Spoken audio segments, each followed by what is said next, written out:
NTRCA কর্তৃক সনদপ্রাপ্ত চাকুরি প্রত্যাশী 1 থেকে 12তম সকল ভাই বোনদের জন্য আবারও একটি ভিডিও নিয়ে আসলাম অনেক দিন পরে।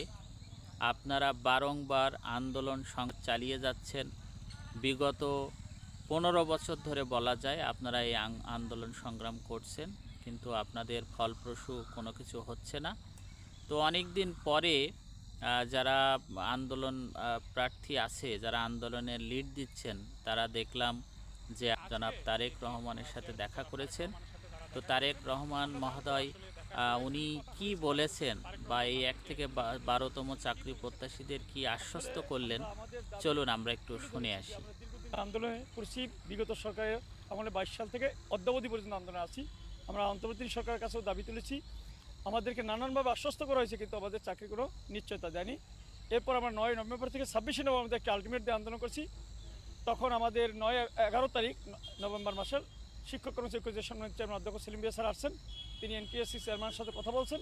তখন তিনি বললেন একটি সুযোগ আছে চাকরি দেওয়ার, যে এরা যেদিন পাশ করেছে সেদিন বয়স 35 বছর ধরে যদি আমরা একটি পরিপত্র জারি করি এবং সেই অনুসারে নির্বাহী আদেশ হয়, তাহলে সবার চাকরি হবে। আমাদের পরিপত্র জারি করলো, কিন্তু প্রজ্ঞাপন দিল না।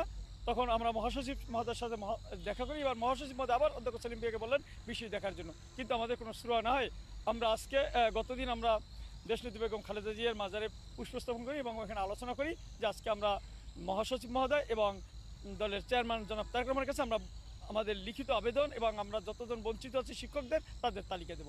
আমরা সকাল 12টা 45 আমাদের সম্মানিত মহাসচিব জনাব মির্জা ফখরুল ইসলাম আলমগীর স্যারের সাথে দেখা করি এবং আমরা তালিকা দিই এবং তার সাথে সৌজন্যমূলক কথা বলি। তিনি আমাদের অনেক যথেষ্ট সময় দিয়েছেন। এরপর আমরা অপেক্ষা করতেছিলাম আমাদের চেয়ারম্যান জন্য। আমাদের ইতিমধ্যে আমাদের একজন বগুড়ার কীর্তি সন্তান মেহেদি ভাই আসছেন, তিনি নানান বিষয়ে আমাকে আশ্বস্ত করছেন। তিনি বলছেন আপনারা চলে যেতে পারেন, হয়তো 7:30 আজকে দেখা হবে না। ইতিমধ্যে আমরা যখন বাসার উদ্দেশ্যে যাব, সবাই চিন্তা করছি হয়তো আজকে আর স্যার লাগে দেখা হবে না। তখন আমরা এখানে দাঁড়ালাম সবাই ঐক্যবদ্ধ হলে যে কথা বলে চলে যাব, কিন্তু হঠাৎ করে স্যার আসছেন।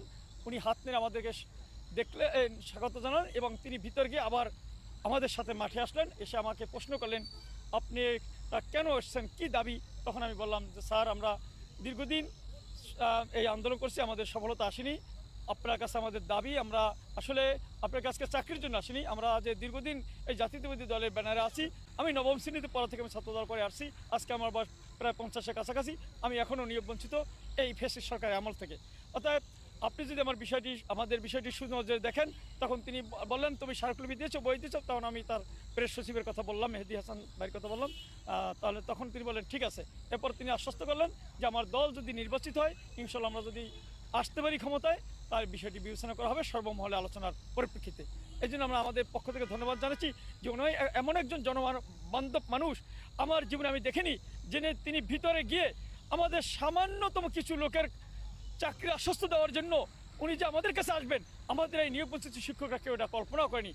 এই জন্য বলা হয় শহীদ প্রেসিডেন্ট জিয়াউর রহমান ছিল এদেশের সফল রাষ্ট্রপতি, যিনি খাল খনন করে এদেশের স্বনির্ভর বাংলাদেশে এনেছিলেন। দেশনেত্রী বেগম খালেদা জিয়া ছিলেন এদেশের মাটি মানুষের নেতা, যিনি আপোষ করেননি, আপোষের নেত্রী হিসেবে এদেশ থেকে বিদায় নিয়েছেন। তার সুযোগ্য সন্তান জনাব তারেক রহমান আজকে প্রমাণ করেছেন যে তিনি এদেশের সকল মানুষের নেতা, সকল জনগণের নেতা, জনবান্ধব নেতা। তিনি প্রমাণ করে আমাদের সাথে হাত মিলিয়ে যে কথা বলেছেন, আমরা নিয়োগ বঞ্চিত শিক্ষক কিন্তু যদি চাকরি নাও পাই, আমরা আজকে আনন্দিত এবং খুশি। তো সবশেষে একটি কথা বলবো, জনাব তারেক রহমান মহোদয় উনি যদি আশ্বস্ত করে থাকেন এবং এই 1 থেকে 12তম চাকরি প্রত্যাশীদের কষ্টের কথা যদি সত্যি তার অন্তরে আঘাত করে এবং তিনি যদি তারা যেটা বলছে 1 থেকে 12তম চাকরি প্রত্যাশী তারা যেটা বলছে এটা যদি সত্য হয়, তো আমরা আশা রাখছি যে আগামী নির্বাচনের পরে হয়তো 1 থেকে 12তম চাকরি প্রত্যাশী ভাই বোনদের জন্য ভালো একটা সংবাদ আসতে পারে। তো আমরা সবাই সেই ভালো সংবাদের জন্য অপেক্ষা করব।